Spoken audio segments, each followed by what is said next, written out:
The email landed in my inbox at 2:17 p.m. on a Tuesday. Just another corporate memo, I thought, until I saw the subject line. Lancaster Tech Acquisition, Final Documentation. My breath hitched. My coffee sat forgotten, cooling on my desk as I clicked it open. Line after line confirmed what I already feared. They'd sold the company. The whole damn thing. And I, Ava Morgan, the woman who spent a decade turning Lancaster Tech into a technological powerhouse, had been nothing more than window dressing. Did you see this? I texted Adrian, my closest confidant in the industry. Seconds later, my phone rang. What do you mean, sold? Adrian's voice was sharp. That's impossible. They can't do it without your signature. I let out a hollow laugh. Apparently, they found a way around me. The deal closed last month. Last month. Silence. Then Adrian's voice, edged with disbelief. But you were in all those strategy meetings. Exactly. I pushed back from my desk, pacing my home office. Every meeting where Vivian kept talking about exciting future developments. Meanwhile, she and Damien were selling the company right under my nose. And the worst part?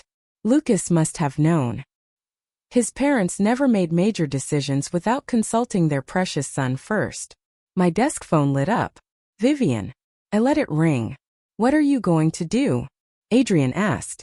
Before I could answer, my office door creaked open. Lucas. He stood there, crisp suit impeccable, but his expression uncomfortable. Guilty. Bridge, we need to talk. I exhaled sharply. I'll call you back, I told Adrian, hanging up. Lucas stepped inside, shutting the door. Mom's been trying to reach you.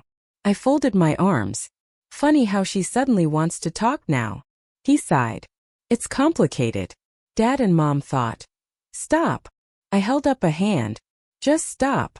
I shook my head, the betrayal settling like lead in my stomach. 10 years, Lucas. 10 years I worked alongside your family. I brought in our biggest clients. I modernized every system. And this is how they thanked me. His jaw tightened. They had their reasons. I'm sure they did. I turned to my laptop, clicking shut a file I had spent years working on in secret. Lucas stepped closer. What's that? I shut my laptop with a decisive snap. Nothing you need to worry about. Yet. I grabbed my purse and walked past him. Tell your mother I'm busy, I said, throwing a glance over my shoulder. I'm sure she understands. She's been busy herself lately, hasn't she? I didn't wait for an answer. As I walked out, leaving Lucas standing there, I felt something I hadn't experienced in years. Freedom. They thought they'd sideline me. They had no idea what was coming. Show me again. Adrian leaned forward, eyes locked on my tablet screen. We sat in his private office 40 stories above the city, where I knew the Morgans couldn't spy on us. I swiped through the schematics. It's an AI-driven manufacturing process that cuts production time by 60%, while slashing energy consumption in half. Another swipe. Another breakthrough. And the best part? I glanced at Adrian. It's completely scalable. He let out a low whistle. How long have you been working on this? 3 years. I smiled, thinking of the late nights, the hidden laptops, the whispered meetings with developers. Every time Vivian dismissed my ideas at board meetings, I went home and built them myself. And they have no idea. None. I set down my tablet. How? I used my grandmother's inheritance to fund it. The patents are pending. Under my maiden name. Adrian's phone buzzed. He glanced at the screen, smirked. Speaking of the Morgans, Damien's trying to schedule a lunch. Let me guess. He wants to explain the sale. Adrian chuckled. Something like that. He tossed his phone onto the desk. But here's what they don't know. I arched a brow. Do tell. The market is desperate for innovation right now. Your timing. He grinned. Couldn't be better. A knock at the door. Adrian's assistant poked her head in. Mr. Morgan is on the line. Says it's urgent. Of course it is, I muttered. They were probably realizing their buyer wasn't thrilled about outdated tech and empty promises. Adrian waved his hand dismissively. Tell him I'm in a meeting. As the door clicked shut, he turned back to me. How soon can you launch? 3 months. I pulled up another file. Maybe less. I already have interest from major manufacturers in Europe and Asia. They're tired of waiting for Lancaster to catch up. My phone lit up. Lucas. His name glowed on the screen. I declined the call. Adrian exhaled. You can't avoid him forever. I met his gaze. Watch me. I stood, gathering my things. He chose his side the moment he kept their plans from me. Besides, I'm too busy for family drama. I need to focus on the launch. Adrian walked me to the elevator. His gaze was steady, but there was a flicker of concern beneath it. Just be careful, Ava. The Morgans won't take this lying down once they realize what you've built. Good. I stepped into the elevator, turning to face him. Let them squirm. For once, they'll know how it feels to be powerless. As the doors slid shut, my phone buzzed again. Olivia. My sister-in-law. Probably playing mediator. Again. I switched my phone to silent, my reflection staring back at me in the elevator's mirrored walls. Let them call. Let them worry. While they scrambled to justify their betrayal, I was about to change the entire industry. And the best part? They'd never see it coming. You really should lock your office. I jumped. Olivia stood in my doorway, designer handbag clutched tight against her cream blazer. Most people knock. I minimized my launch presentation, my pulse slowing. What do you want? She stepped inside, closing the door behind her. Not a good sign. Mom and Dad are worried about you. Her tone was casual, but the tight grip on her purse said otherwise. You've missed 3 family dinners. I scoffed, shoving papers into my briefcase. Funny how they're worried now. Not when they were secretly selling the company. Olivia sighed. They did try to tell you. I snapped my head up. When? Before or after they signed the papers? She hesitated. Actually, don't answer that. I slung my bag over my shoulder. I have a meeting. With Adrian again? Her eyebrows arched. Dad saw you at his office yesterday. I stilled. Are they having me followed now? Of course not. She laughed, but it was brittle, forced. But you know how people talk. I stepped closer. Yes, I do. And I'm sure you'll have plenty to tell them about this conversation. As I reached for my briefcase, a folder slipped out. Olivia grabbed it before I could stop her. Papers scattered across the floor. She bent down, skimming a page. Then her eyes widened. These are Mom and Dad's investment records. How did you? I snatched the document from her hands.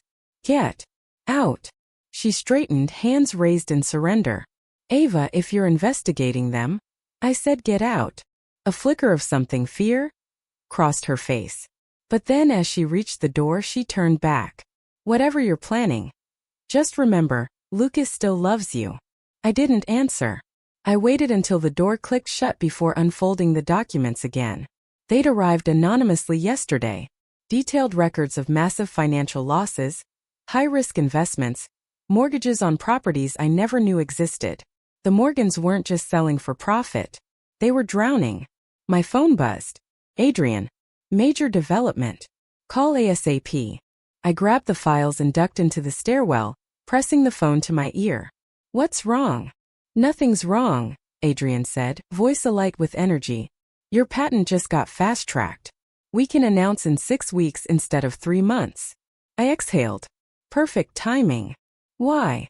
I glanced at the papers in my hands. Because the Morgans are in deeper trouble than we thought. They didn't just sell Lancaster for profit. They needed the cash. Adrian paused. How do you know? I heard footsteps above me. Let's just say I have my sources. Listen, I need to go. Start prepping the press release. I want everything ready. I hung up just as a familiar voice cut through the silence. Ava? Is that you? I stilled. Through the window in the stairwell door, Vivian descended the stairs. Her heels clicked ominously with each step. Time to face the dragon in her den. But this time I had fireproof armor. And a few dragons of my own. Darling, we need to clear the air. Vivian's silk scarf was perfectly arranged, her expression serene. A stark contrast to the suffocating stairwell. This silence isn't good for the family. I laughed, arms crossed. Family? Is that what we're calling it now? Don't be dramatic. She took a step closer. The sale was a business decision. Nothing personal. I tilted my head. Everything's personal with you, Vivian. A door opened above us. Voices drifted down. Vivian's fingers curled around my arm. Let's discuss this in private. I yanked free. Nothing to discuss. You made your choice. I'm making mine. Her eyes darkened. What's that supposed to mean? My phone buzzed. An email. Anonymous sender. Check financial records. Cayman Islands account. I slid my phone back into my pocket. Excuse me, I said, brushing past her. Some of us still have work to do. Back in my office, Lucas was waiting. He looked tired. His usual polished exterior slightly undone. Bridge, please. His voice was softer than before. Can we talk? Really talk? I shut the door behind me. Like how you should have talked to me before the sale? He rubbed his face. I wanted to tell you. But Mom and Dad. Stop. I held up a hand. Just stop making excuses for them. You're not 16 anymore, Lucas. His shoulders sagged. The buyers, they're already making changes. He exhaled, shaking his head. Dad's devastated. They won't even let him in the boardroom anymore. Karma's interesting that way. He looked. Is that what you want? To see my parents suffer. I sank into my chair, creating a deliberate barrier between us. What I wanted was respect. A voice in the company I helped build. But we don't always get what we want, do we? A notification flashed on my laptop. Another anonymous email. Bank statements. Massive offshore transfers. Cayman Islands. Lucas stepped forward. What's that? I snapped my laptop shut. Nothing that concerns you now. His jaw tightened. I miss you, Ava. The house feels empty without you. A sharp pang hit my chest. But I ignored it. You should have thought about that before choosing their side. There aren't supposed to be sides in a marriage. I met his gaze. Tell that to your mother. Then I stood. Now please leave. I stood gathering my bag. He chose his side the moment he kept their plans from me. Besides, I don't have time for family drama. I have a company to launch. Lucas lingered at the door, hesitating. Whatever you're planning, just be careful. Mom's getting suspicious about your meetings with Adrian. I smiled. Good. She should be. As soon as he left, I reopened the anonymous emails. Whoever was feeding me information about the Morgans' financial collapse knew exactly what they were doing. And they weren't just exposing them, they were timing it. But why now? My phone buzzed. A text from Adrian. Press release drafted. Are you ready to shake things up? More than ready, I typed back. Time to show the Morgans what happens when you underestimate the wrong person. The parking garage was nearly empty, save for one lone figure leaning against a concrete pillar. As I stepped closer, Olivia emerged from the shadows. It was you. Her expression didn't shift. The anonymous emails. She nodded. Someone had to expose the truth. I kept my distance. Why? You're their golden child. Was. Her voice wavered as she pulled out a thick folder. Until I found these. I flipped through the pages, investment statements, frantic loan applications, desperate emails to financial advisors. Mom and Dad didn't just sell the company. They had to. They lost everything. My grip tightened on the papers. How long have you known? 2 weeks. I confronted them. She swiped at her eyes, anger laced in her voice. Mom said I was being ungrateful. Dad threatened to cut me off if I told anyone. So you told me instead. A sad smile. You were always smarter than them. For the first time in a decade, I saw Olivia clearly. Not as a Morgan, not as an extension of Vivian, but as someone trapped in their world just like I had been. A car engine roared to life nearby. Headlights flashed across us. Behind the pillar, I whispered, yanking Olivia into the shadows. Vivian's Mercedes rolled past. Through the tinted windows, I saw her arguing with Damien, her hands cutting through the air in sharp, frantic motions. They're panicking. Olivia's breath was shaky. The buyers are asking about the missing funds. Good. I checked my phone. Another email from Adrian. The launch was ahead of schedule. What are you planning? Olivia asked, studying me. Why should I trust you? She didn't flinch. Because I'm tired of the lies. She straightened. And because I know about your new company, the AI manufacturing system. Ice slid through my veins. How? I overheard Adrian on the phone. She held up a hand before I could snap. Don't worry. Mom and Dad don't know. Yet. Are you threatening me? No. She reached into her bag and pulled out another document. I'm helping you. I skimmed the page. Proof that Vivian and Damien had known about the pension fund mismanagement months ago. I closed the folder. Use it however you want, she said softly. My phone buzzed. Lucas, where are you? Mom's on the warpath. Perfect timing. What are you going to do? Olivia asked. I slid the documents into my bag. Watch the business news tomorrow morning. I turned to go, then hesitated. Thank you. Olivia exhaled. Some families need to burn before they can rebuild. As I drove home, my phone kept flashing with calls from Vivian. Let her call. Tomorrow she'd have much bigger problems than my ignored voicemails. The next morning, the press conference, the room hummed with anticipation. Cameras flashed. Industry leaders whispered among themselves. I stood at the podium scanning the crowd. In the front row, Adrian gave me a subtle thumbs up. Behind him, Lucas. His eyes darted around the stage, shell-shocked. He knew. Ladies and gentlemen, I began, my voice calm, measured.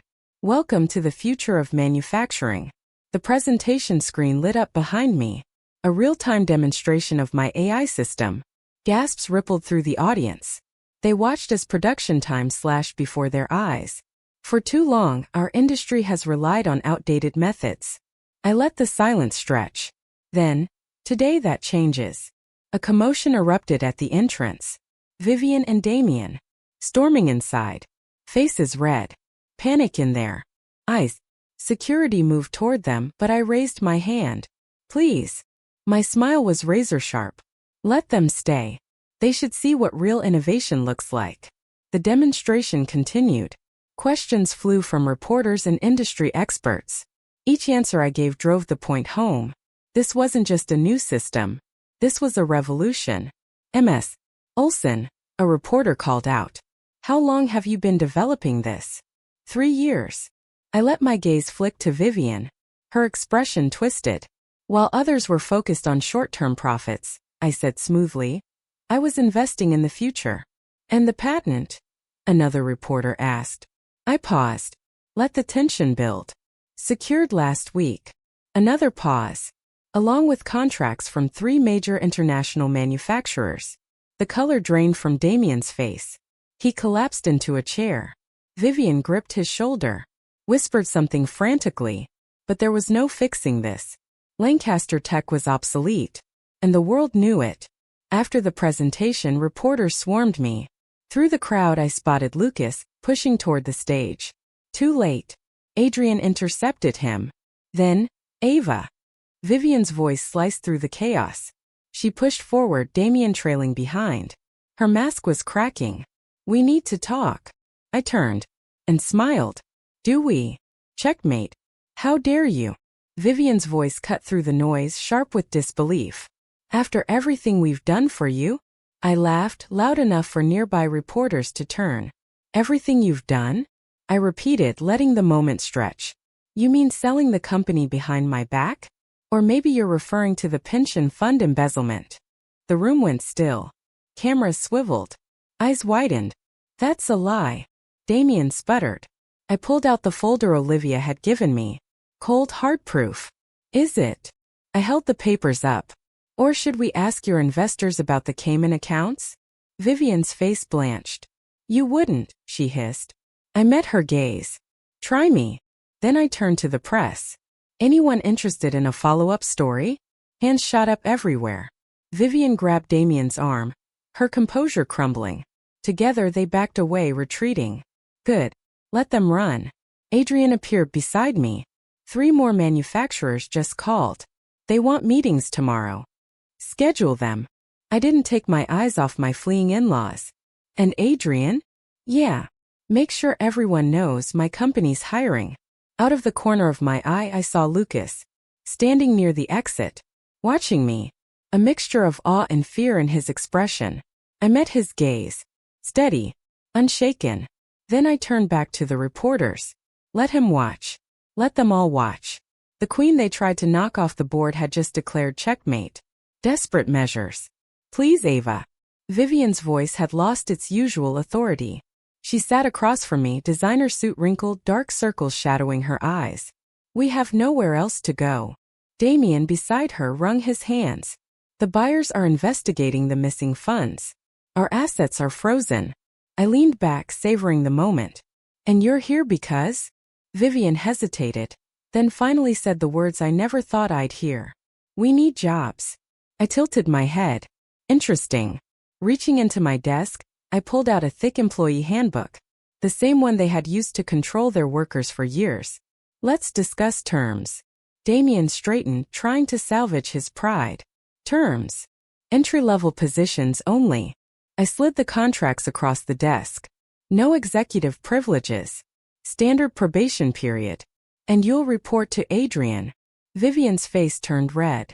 That's outrageous. We have 30 years of experience. Experience. I arched a brow. In running a company into the ground? She flinched. Sign or leave, I said simply. Your choice. Damien's hands trembled as he reached for the pen. We don't have a choice. I met his gaze. There's always a choice. You just don't like the options. Vivian hesitated, then forced herself to sign. Each stroke of the pen seemed to physically pain her. As they stood to leave, Lucas burst in. Bridge, he panted. Please. Can we talk? I didn't look away. Your parents were just leaving. I'm not leaving. He turned to them. Give us a minute. They hesitated, but Lucas stood firm. Eventually they shuffled out. As soon as the door closed, he slumped into a chair. I've been an idiot. Yes, I agreed. He exhaled, rubbing his face. I want to come home. His voice was raw. I'll take any job here. Janitor. Security guard. Anything. I studied him. It's not about the job, Lucas. I know. He leaned forward, voice thick with regret. It's about trust. Loyalty. And everything I forgot when I chose their side. My phone buzzed, updates on new contracts. The empire I built was growing by the day. Please, he whispered. Give me a chance to make it right. I saw it then. For the first time he looked free. No longer a puppet. No longer their son first and himself second. I sighed. One chance, I said finally. His shoulders sagged in relief. But first, I slid a file toward him. You need to hear what your parents really did with those pension funds. Lucas picked up the file. And for the first time ever, he listened. 6 months later. Employee of the month? I smirked at the framed photo of Vivian hanging in the break room. Adrian grinned. Thought you'd like that. My personal touch. She's actually doing well in customer service, Olivia said, stirring her coffee. Who knew Mother had it in her? Through the window I spotted Damien giving a factory tour. He'd memorized every detail of my AI system. His enthusiasm? Genuine. Sometimes the best revenge wasn't destruction. It was reinvention. Lucas's presentation went well this morning, Olivia mentioned. The European investors were impressed. I nodded. Lucas had thrown himself into learning the technology. No shortcuts. No favors. Just work. The way it should have been. My phone buzzed. Wall Street Journal wants to do a cover story, Adrian said. The future of manufacturing. Focusing on our employee-first approach. I smirked. Including our rehabilitation program for corrupt executives? Especially that, Adrian chuckled, handing me the draft. It's quite a redemption story. I skimmed the paper. Not redemption. I corrected. Evolution. A knock at the door. Lucas, carrying lunch. Thought you might be hungry, he said, setting down 2 containers. Dad's giving another tour. He's different now. Happy even. I nodded. Amazing what honest work can do. I opened my lunch, my favorite pasta. Lucas hesitated. Bridge. Thank you. Not just for giving them a second chance, but for showing me what real leadership looks like. Adrian excused himself, leaving us alone. I didn't do it for them, I said. Lucas smiled softly. I know. You did it because it was right. Because you're better than they were. My phone buzzed. A message from Vivian. Customer satisfaction ratings up 15% this quarter. Thought you'd want to know. I showed Lucas. Your mother's learning humility. He took my hand. And I'm learning to stand up to her. He squeezed gently. Starting with tonight. We're having dinner. Just us. No family drama. No business talk. I squeezed back. Sounds perfect. I glanced out over the factory floor. Damien laughing with workers. Vivian efficiently handling calls. Olivia training new staff. This wasn't just revenge anymore. This was transformation. Ready for dinner? Lucas asked. I grabbed my coat. Lead the way. Because sometimes the best revenge isn't destruction. It's showing them a better way to live. And maybe, just maybe, finding peace in the process.